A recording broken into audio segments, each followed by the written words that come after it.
नमस्कार दोस्तों, कैसे हैं आप लोग। आई होप आप लोग अच्छे होंगे और आपकी तैयारी भी बेहतरीन चल रही होगी। तो बीपीएससी टीआरई 4 के लिए एनसीईआरटी पर आधारित साइंस की क्लास चलाई जा रही है, जिसमें कि आज की टॉपिक होगी जीव विज्ञान की शाखाएं यानी ब्रांचेज ऑफ बायोलॉजी। सभी को पता है कि सभी प्रश्न बीपीएससी में एनसीईआरटी से ही पूछे जाते हैं, इसलिए आपको एनसीईआरटी बुक जरूर पढ़नी चाहिए यदि आप एक अच्छा स्कोर करना चाहते हैं। तो यदि चैनल पर आप नए हो तो चैनल को जरूर सब्सक्राइब करिए ताकि आने वाली सभी वीडियो का नोटिफिकेशन आपको मिलता रहे। स्टार्ट करते हैं आज की क्लास। विटिकल्चर के द्वारा क्या उत्पादित होता है? आंसर होगा अंगूर। जेरेंटोलॉजी के अंतर्गत वृद्धावस्था एवं आयु वृद्धि के प्रभाव का अध्ययन किया जाता है। अगला पॉइंट है, वर्मी कल्चर में कौन सा कीट प्रयुक्त होता है? तो आंसर होगा केचुआ। पेडोलॉजी के अंतर्गत किसका वैज्ञानिक अध्ययन किया जाता है? आंसर है मृदा। इस क्लास के बाद 2 क्लास और आएगी बायोलॉजी के लिए, इसके बाद बायोलॉजी कंप्लीट हो जाएगी आपकी। बार बार इन्हीं चीज़ों का आपको रिवीजन करना है एग्ज़ाम तक ताकि चीज़ें याद रहें। अगला पॉइंट है, फूलों के अध्ययन को क्या कहते हैं? एंथोलॉजी। याद रखेंगे। कीटों का वैज्ञानिक अध्ययन क्या कहलाता है? एंटेमोलॉजी कहलाता है कीटों का वैज्ञानिक अध्ययन। जनसंख्या एवं मानव जाति के आंकड़ों का अध्ययन क्या कहलाता है? इसे डेमोग्राफी यानी कि जननांकिकी कहा जाता है। जीवाश्म वनस्पति पैलियोबॉटनी के अंतर्गत पादप जीवाश्म का अध्ययन किया जाता है। विभिन्न संस्कृतियों के वैज्ञानिक विवरण के तुलनात्मक अध्ययन को क्या कहा जाता है? इसे एथनोलॉजी कहा जाता है। सब्जी का अध्ययन किस शाखा के अंतर्गत किया जाता है? आंसर होगा ओलेरीकल्चर। कई बार पूछा गया प्रश्न है। अस्थियों का अध्ययन विज्ञान कि किस शाखा के अंतर्गत किया जाता है? इसे ऑस्टियोलॉजी कहते हैं। सर्पों का अध्ययन सर्पेंटोलॉजी कहलाता है। हाइड्रोपोनिक्स किसे कहते हैं? तो मृदा रहित पादप संवर्धन से हाइड्रोपोनिक्स का संबंध है। जंतु विज्ञान यानी जूलॉजी के अंतर्गत किन जंतुओं का अध्ययन किया जाता है? इसमें जीवित व मृत दोनों प्रकार के जंतुओं का अध्ययन होता है। अगला पॉइंट हमारा, जीव विज्ञान की विभिन्न शाखाओं के जनक कौन है? इससे एक प्रश्न जरूर ही पूछा जाएगा, इसलिए इस पॉइंट को आप बेहद ध्यान से देखेंगे। जंतु विज्ञान के जनक है अरस्तु। वनस्पति विज्ञान के जनक थियोफ्रेस्टस हैं। सूक्ष्म जीव विज्ञान यानी माइक्रोबायोलॉजी के जनक लुई पास्चर हैं। बैक्टीरियोलॉजी के जनक रॉबर्ट कोच। याद रखेंगे। जीवाणु विज्ञान के जनक रॉबर्ट कोच हैं। प्रतिरक्षा विज्ञान यानी इम्यूनोलॉजी के जनक हैं Edward Jenner.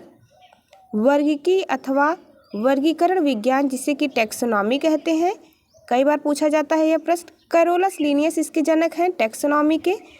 Blood circulation system के जनक विलियम हार्वे हैं।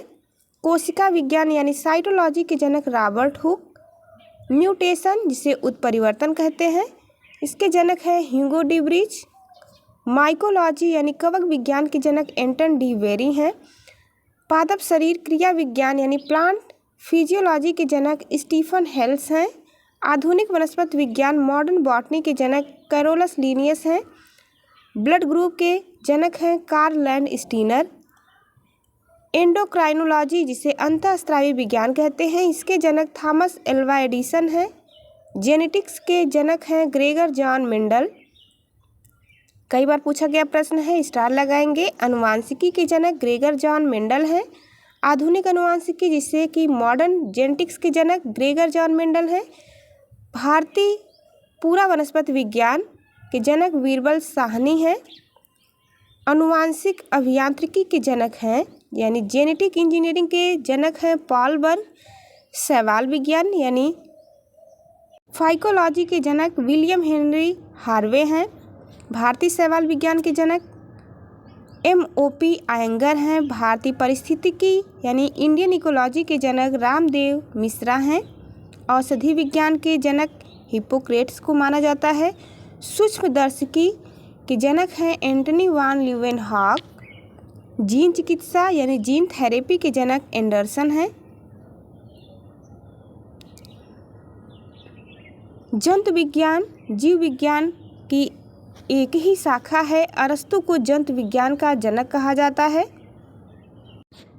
जीव विज्ञान की 2 शाखाएं होती हैं, जंतु विज्ञान और वनस्पति विज्ञान, इसी को ध्यान रखना है। जीव विज्ञान की ही एक शाखा जंतु विज्ञान है और कई बार प्रश्न पूछा गया है कि जंतु विज्ञान के जनक कौन है, तो आंसर होगा अरस्तु। वनस्पति विज्ञान की प्रमुख शाखाएं याद रखेंगे। घास विज्ञान के अध्ययन को क्या कहा जाता है? इसे एग्रोस्टोलॉजी कहते हैं। इसमें घासों का अध्ययन व पालन होता है। एल्गोलॉजी के अंतर्गत शैवालों का अध्ययन किया जाता है। एंटेमोलॉजी के अंतर्गत आंतरिक संरचना का अध्ययन होता है, जिसे एनाटॉमी कहते हैं। एंथोलॉजी के अंतर्गत पुष्पों का अध्ययन होता है। जीव विज्ञान की दृष्टि से ये सभी पॉइंट बहुत ही महत्वपूर्ण हैं, इसलिए आपको इसे अच्छे से तैयार करना है। जीवाणु विज्ञान के अध्ययन को क्या कहते हैं? इसे बैक्टीरियोलॉजी कहा जाता है। बैक्टीरियोलॉजी में जीवाणुओं का अध्ययन होता है। ब्रायोलॉजी के अंतर्गत ब्रायोफाइटा का अध्ययन होता है। कैसिडोलॉजी के अंतर्गत पादपों में रोगजन्य गांठों पादप के कैंसर का अध्ययन होता है। डेंड्रोकोनोलॉजी के अंतर्गत वृक्षों की आयु का अध्ययन होता है। डेंड्रोलॉजी के अंतर्गत वृक्षों एवं झाड़ियों का अध्ययन होता है। इकोलॉजी के अंतर्गत पौधों का वातावरण से संबंध का अध्ययन होता है। इकोनॉमिक बॉटनी के अंतर्गत आर्थिक महत्व के पौधों का अध्ययन किया। इथनोबॉटनी के अंतर्गत आदिवासियों द्वारा पादपों के उपयोग का अध्ययन होता है। फॉरेस्ट्री के अंतर्गत वनों का अध्ययन होता है। एक्सोबायोलॉजी के अंतर्गत अन्य ग्रहों पर संभावित जीवों की उपस्थिति का अध्ययन किया जाता है। जेनेटिक इंजीनियरिंग, इसके अंतर्गत कृत्रिम जीन्स का निर्माण व स्थानांतरण का अध्ययन होता है। लाइकेनोलॉजी के अंतर्गत लाइकेन्स का अध्ययन होता है। माइक्रोबायोलॉजी के अंतर्गत सूक्ष्म जीवों का अध्ययन किया जाता है। अगला पॉइंट देखते हैं, माइकोलॉजी। माइकोलॉजी के अंतर्गत कवकों का वैज्ञानिक अध्ययन होता है। सीधे सीधे ऐसे ही प्रश्न बनते हैं, इसलिए आप लोग इसे बेहद ही ध्यान से देखेंगे। माइकोप्लाज्मोलॉजी के अंतर्गत माइकोप्लाज्मा का वैज्ञानिक अध्ययन होता है। निमेटोलॉजी के अंतर्गत निमेटोड्स का पादपों के साथ संबंधों का अध्ययन होता है। पैलियोबॉटनी के अंतर्गत पादप जीवाश्मों का अध्ययन किया जाता है। पैलिनोलॉजी के अंतर्गत परागकणों का अध्ययन होता है। पैथोलॉजी के अंतर्गत पादप रोगों का उपचार व अध्ययन होता है। पैरासिटिकोलॉजी के अंतर्गत पोषक तथा परजीवियों के संबंधों का अध्ययन होता है। फार्मेकोलॉजी के अंतर्गत औषधि पादपों का अध्ययन किया जाता है। फिजियोलॉजी के अंतर्गत विभिन्न पादपों के जैविक क्रियाओं का अध्ययन होता है। टेरिडोलॉजी के अंतर्गत टेरिडोफाइट्स का अध्ययन होता है। फाइटोजियोग्राफी के अंतर्गत पौधों के वितरण व उसके कारणों का अध्ययन होता है। स्पेस बायोलॉजी के अंतर्गत अंतरिक्ष तथा वायुमंडल में स्थित पादपों का अध्ययन होता है। स्पर्मेलॉजी के अंतर्गत बीजों का अध्ययन होता है। हीलियोथेरेपी के अंतर्गत सूर्य के प्रभाव से चिकित्सा करने की प्रक्रिया का अध्ययन किया जाता है। हाइड्रोपोनिक्स में इस शाखा के अंतर्गत बिना मृदा के बागवानी की जाती है। जंतु विज्ञान की प्रमुख शाखाएं, एनाटॉमी। एनाटॉमी के अंतर्गत विच्छेदन के द्वारा शरीर की विभिन्न अंगों की रचना का प्रदर्शन करना होता है। एंथ्रोपोलॉजी कहलाता है मानव जाति के सांस्कृतिक विकास का अध्ययन। इकोलॉजी के अंतर्गत जैविक एवं अजैविक वातावरण से जीवों के विविध संबंधों का अध्ययन होता है। एंड्रोकाइनोलॉजी के अंतर्गत अंतःस्रावी तंत्रों का अध्ययन होता है। एम्ब्रायोलॉजी के अंतर्गत भ्रूणीय संवर्धन का अध्ययन होता है। एंजाइमोलॉजी के अंतर्गत उत्प्रेरकों का अध्ययन। एंटोमोलॉजी के अंतर्गत कीट पतंगों का अध्ययन। जेनेटिक्स के अंतर्गत जीवों के आनुवांशिक लक्षण व इसकी वंशागति का अध्ययन होता है। हेमेटोलॉजी के अंतर्गत रुधिर व रुधिर संबंधी रोगों का अध्ययन होता है। हर्पेटोलॉजी के अंतर्गत उभयचरों एवं सरीसृपों का अध्ययन। मैमोलॉजी के अंतर्गत स्तनधारियों का अध्ययन होता है। माइक्रोबायोलॉजी के अंतर्गत सूक्ष्म अति सूक्ष्म जीवों का अध्ययन किया जाता है। न्यूरोलॉजी के अंतर्गत तंत्रिका तंत्र का अध्ययन किया जाता है।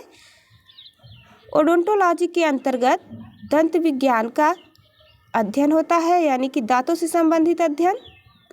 ऑर्निथोलॉजी के अंतर्गत पक्षियों का अध्ययन होता है। स्टार लगाएंगे, कई बार पूछा गया प्रश्न है अलग अलग एग्जाम में। पैथोलॉजी के अंतर्गत रोगों की प्रकृति, लक्षणों एवं कारणों का अध्ययन होता है। रेडियोलॉजी के अंतर्गत जीवों पर विकिरण प्रभाव का अध्ययन होता है। टैक्सोनॉमी के अंतर्गत जीव जातियों के नामकरण एवं वर्गीकरण का अध्ययन होता है। आयु वृद्धि के साथ जीवों में होने वाले परिवर्तनों का अध्ययन जरा विज्ञान यानी जेरेंटोलॉजी कहलाता है। जीव विज्ञान की शाखाओं से इतने ही प्रश्न बनते हैं, इन्हीं को आपको बार बार रिवीजन करना है। चलिए मिलते हैं आपसे अगली वीडियो में, तब तक के लिए नमस्कार। जाते जाते चैनल को लाइक शेयर सब्सक्राइब करना ना भूलें।